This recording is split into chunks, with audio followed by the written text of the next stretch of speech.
A fallen officer's last command led his canine partner to an unforgettable act of loyalty. When Officer Nate Dawson is killed in a setup disguised as a routine bust, his loyal canine, Storm, refuses to let his final command be forgotten. As Storm leads Nate's widow, Julia, and his former partner, Chris, through a tangled web of police corruption, proving that a hero's duty never truly ends. The night air settled heavy over the city, thick with the scent of rain that never came. Officer Nate Dawson sat behind the wheel of his unmarked car, fingers drumming against the steering wheel as he listened to the dispatcher's call crackling through the radio.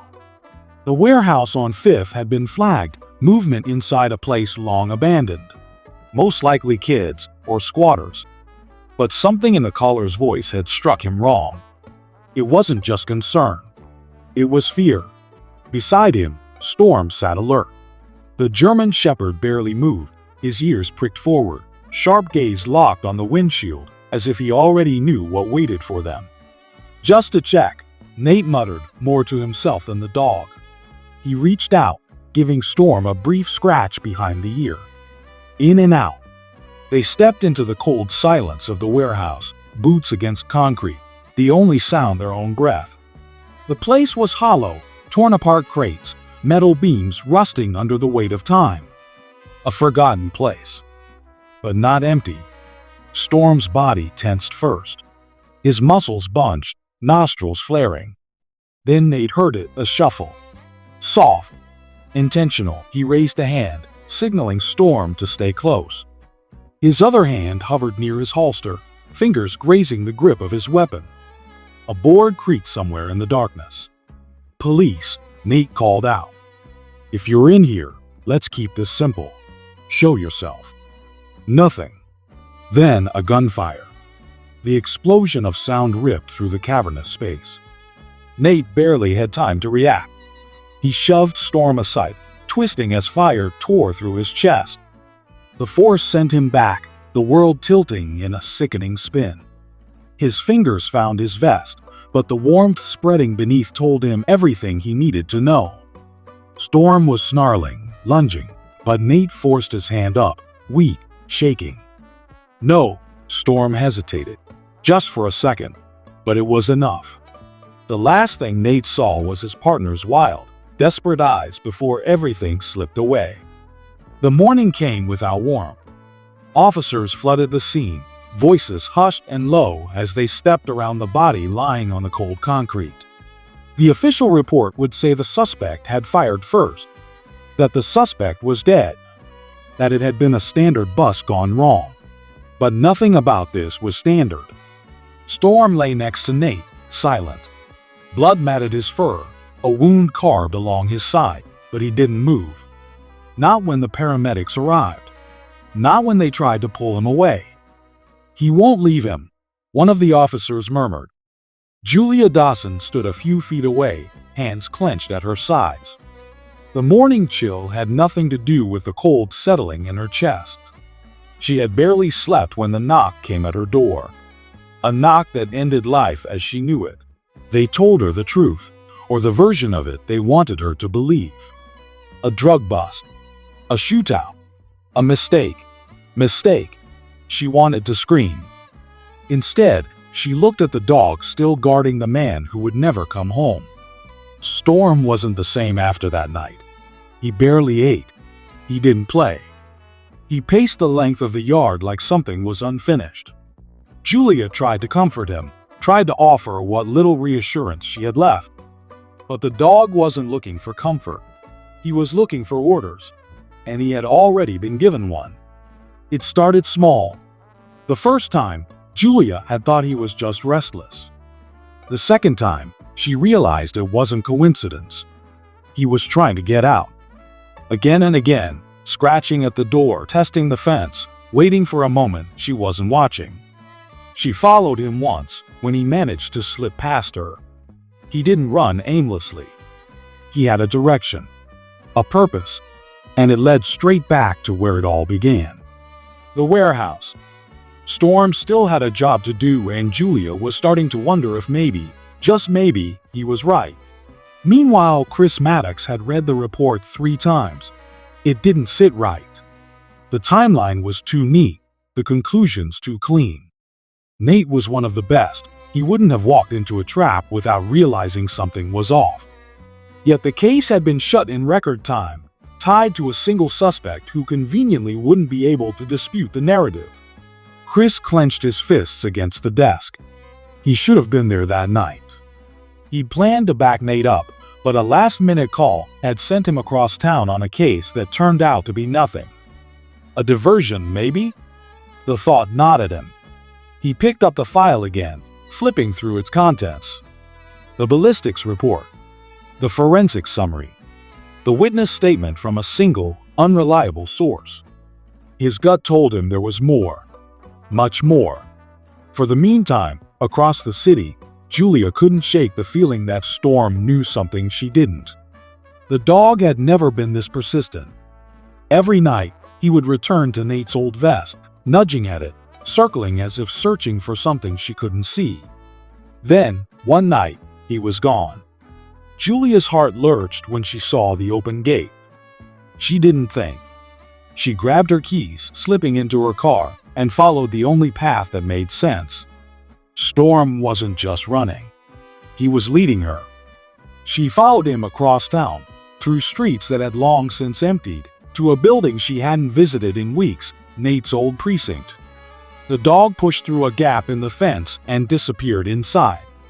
Julia's breath came in short bursts as she hurried after him. Inside, Storm made a beeline for Nate's locker.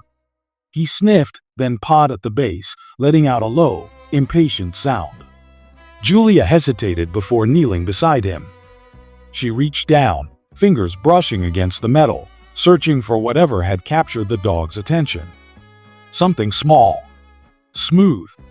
A flash drive. Her pulse quickened as she turned it over in her hands. She didn't know what was on it, but she knew it mattered. She left before anyone could stop her, gripping the drive so tightly it dug into her palm. Back at home, Chris plugged the device into his laptop. The files were encrypted, but one thing wasn't: a voice recording. Nate's voice. Static crackled, then words, strained and breathless. "If something happens to me." They knew it wasn't just a bust. The recording cut off abruptly. Julia and Chris exchanged a glance. Before they could process it, glass shattered in the next room. Chris drew his gun as Julia grabbed Storm's collar. Chris moved first. He pushed Julia down, shielding her as another crash echoed through the house. A shadow shifted outside the broken window. Storm let out a deep growl, his body rigid, ears pinned back. The dog sensed the danger before Chris could even process the movement outside. Chris signaled Julia to stay low as he crept toward the shattered glass. His grip tightened around his weapon as he caught a glimpse of dark clothing, the telltale glint of a gun barrel. They weren't dealing with common burglars. This was a hit. Someone wanted that flash drive, and they weren't asking nicely. Storm lunged before Chris could react. The dog launched through the broken window, colliding with the intruder. A strangled shout followed. Julia scrambled to the door as Chris covered her, his gun trained on the commotion outside. One attacker went down, struggling under Storm's relentless assault. The other two hesitated for a fraction of a second, long enough for Chris to fire. A warning shot. They vanished into the darkness. The screech of tires followed. Whoever they were, they hadn't expected this much resistance. Storm released the injured man, retreating back to Julia's side, his stance still tense. The attacker groaned, his body curled on the pavement, one hand clutching at his arm where Storm's teeth had torn through fabric and flesh. Chris moved fast, kicking the man's weapon away before hauling him upright. "Who sent you?" he demanded. The man coughed, a bitter laugh escaping his lips. "You're already dead, you just don't know it yet." Julia took a sharp breath. Chris locked eyes with her before returning his attention to the intruder. "Who are you working for?" No answer. Just another smirk, a man confident he wouldn't be alive much longer. Chris didn't waste time. He bound the attacker's wrists with zip ties and dragged him inside. If they wanted answers, they had to move fast. The others would come back. Julia's hand still trembled as she paced. Storm sat beside her, watchful, his eyes flicking between her and the unconscious man slumped against the wall. Chris was already at work. He rifled through the attacker's pockets, looking for anything useful. A phone, a wallet, anything that would tell them who these men were. Finally, he found something. A patch sewn inside the jacket's lining. Barely visible, but unmistakable. A black eagle clutching a dagger. Julia recognized it first. "That's not a cartel symbol," she said, voice quiet but certain. "It's paramilitary." Chris's jaw tightened. "Yeah, and not just any group. These guys don't operate without orders from someone high up." The man on the floor stirred, his head lolling to the side. Blood dripped from a cut on his temple, but he was grinning again, even as his eyes fluttered open. "You won't make it through the week," he rasped. "Neither of you." Chris ignored the threat. "Who ordered the hit on Nate Dawson?" The man chuckled. "You think this is about your dead cop?" Julia's stomach twisted. Chris crouched beside him, fingers gripping the man's collar. "What do you know?" But before the attacker could respond, a sudden crack echoed outside. A sniper shot. Glass shattered. Chris barely had time to shove Julia and storm down before another shot followed. By the time they scrambled to look, their prisoner was dead. A clean shot between the eyes. Silence followed. Not the silence of safety, but the silence of a warning. Chris didn't stop moving. They had to get out of the house. The sniper had them pinned, and staying in one place was suicide. They packed fast. Julia grabbed Storm's leash, but the dog didn't need prompting. He was already at the door, ears back, waiting. They took the back exit, slipping into the night. Chris drove, his hand steady even as his thoughts spun. Nate hadn't just stumbled into a bad bust. He had been lured into it. Someone inside the department had ensured he was alone that night. And now, they were cleaning up loose ends. Julia's phone buzzed. A new email. No sender. No subject. Just an address and a time. Chris glanced at her. "We're being baited." "I know," Julia admitted. "But what if it's someone trying to help?" Chris didn't trust coincidences. But they had no choice. Answers weren't coming to them. They had to go looking. They reached the address just before midnight. A construction site. Half-built structures loomed in the moonlight, metal scaffolding casting eerie shadows. Storm was restless. His fur bristled, his stance low and stiff. Chris parked a block away. They moved in on foot. The place was abandoned, or it should have been. Storm let out a sudden bark.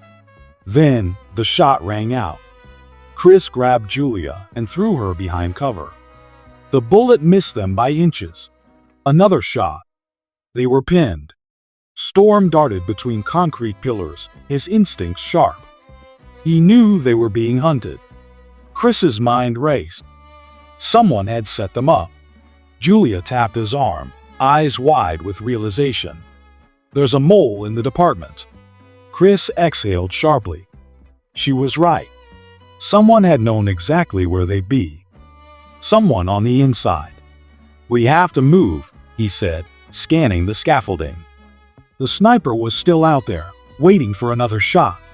Storm took the lead. They trusted him. The dog knew how to survive. They ran. Shots followed, but they never stopped moving. By the time they reached the car, their lungs burned. Chris floored the gas, tires screeching as they sped away. Nobody spoke for several minutes. The weight of the night pressed down on them. Julia broke the silence. "Nate found something he wasn't supposed to." Chris nodded. "And someone on the force made sure he never talked." Storm sat between them, ears alert. Watching, waiting. Chris tightened his grip on the steering wheel as Julia kept her eyes on the road behind them. Storm sat between them, alert, as the city lights faded into the distance. The silence between them was thick, filled with questions neither of them wanted to ask out loud. "We can't keep running," Julia finally said. "Whoever this is, they're everywhere." Chris nodded but didn't look at her. He was thinking, calculating. They needed answers, and they needed them fast. He pulled the car over at an old auto shop he knew was abandoned. It would be safe enough to regroup. As soon as they stepped out, Chris pulled out his phone and scrolled through his contacts. He found the name he was looking for. A former informant. Someone who owed him. A gruff voice answered after the first ring. "Didn't think I'd ever hear from you again." "I need information," Chris said, wasting no time. "On Nate Dawson." There was a pause. Then, "Meet me at the old train yard." 1 hour. The line went dead. Julia crossed her arms. "You trust this guy?" Chris sighed. "No, but I trust that he values his own skin. And right now, that's enough." An hour later, they waited near the rusted remains of the train yard. Storm sat by Julia's feet, eyes locked on the darkness. A figure approached. The man looked older, more tired than Chris remembered.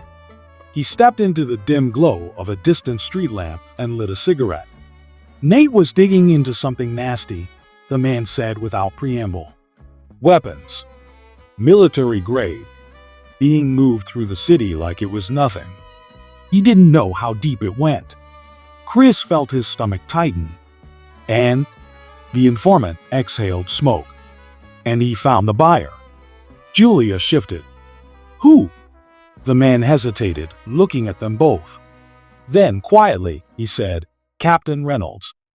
The name hit like a punch to the gut. Chris felt the weight of it settle in his chest. Julia clenched her fists. Nate trusted Reynolds. He thought wrong, the man interrupted. "And now, you're in the same mess he was." Chris took a step closer. "We need proof." The man glanced at Storm, then back at Chris. "Maybe you already have it." Chris narrowed his eyes. "What do you mean?" The man gave a humorless chuckle. "That dog keeps running off for a reason, doesn't he?" Chris and Julia exchanged a look. Storm had led them this far. Maybe he knew more than they realized. That night, Julia barely slept. She lay awake, listening to Storm's breathing, wondering what Nate had known in his final moments. Then Storm moved. Not restless, deliberate. He got up and padded toward the door. Julia followed. The dog led her outside, past the lot, into the woods beyond. Chris stirred at the sound and caught up. Storm stopped at a seemingly random patch of dirt and started digging. His paws worked fast, kicking up dirt until metal scraped against his nails.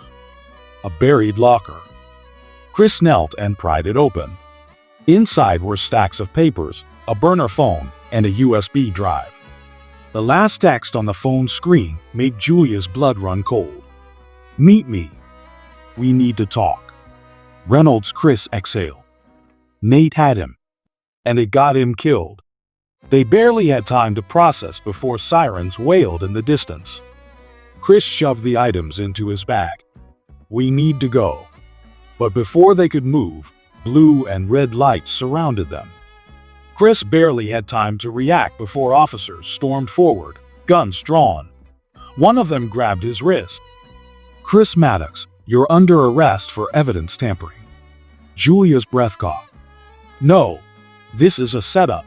The officer ignored her. Chris didn't resist, but as they hauled him away, he locked eyes with Julia. "Don't stop digging." Then he was gone. Julia stood frozen, Storm at her side.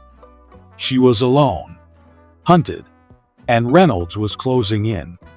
Julia refused to run. She refused to hide. Storm led her again, this time straight to the one place she swore she wouldn't go back to, the warehouse where Nate had died. She stood at the entrance, hands clenched, breath steady, Then her phone rang. A number she didn't recognize. She answered. "Who is this?" A low voice chuckled. "You're persistent, I'll give you that." Her blood ran cold. "Reynolds, I knew you'd end up here," he said smoothly. "You and that damn dog." A click. The line went dead. Storm's ears flattened. Then she heard footsteps behind her. A blow struck her from behind. The world spun, and then darkness. When she woke, she was tied to a chair. Reynolds stood before her, smiling like a man who had already won. "You should have walked away, Julia." She met his gaze, unflinching. "You should have left my husband alone." He laughed. "Your husband was a pawn. He found the leak, and I made sure he was removed." Julia's nails dug into the chair. "Storm." Reynolds raised a brow. "What about him?" A low growl rumbled from the shadows. Then, chaos. Storm lunged, taking down two of Reynolds' men. Julia fought, kicking the chair over as a gunshot rang out. Storm's body hit the ground, motionless. And then, Chris arrived. Gunfire erupted. Reynolds ran. Reynolds stumbled through the dimly lit warehouse, one hand pressed against his bleeding side. He gritted his teeth, his free hand reaching for his radio, but static was all that answered. His men were either dead or fleeing. He wasn't used to losing. Ahead, the rooftop exit loomed. A helicopter hovered just beyond, its blades slicing through the night air. Safety was within reach. All he had to do was climb those last few steps. Behind him, chaos raged. Chris and Julia were closing in. Footsteps pounded against metal grating as they raced up the narrow staircase. He could hear them getting closer. But then, a sound stopped him cold. A growl. Low, deep, alive. Reynolds turned, heart pounding. His breath hitched. Storm stood at the top of the staircase, battered and bloodied, but unbroken. The dog's golden eyes locked onto his, filled with something primal. Something Reynolds had never feared before, until now. Storm wasn't dead, and he remembered. Reynolds raised his gun. "Stay back." Storm didn't hesitate.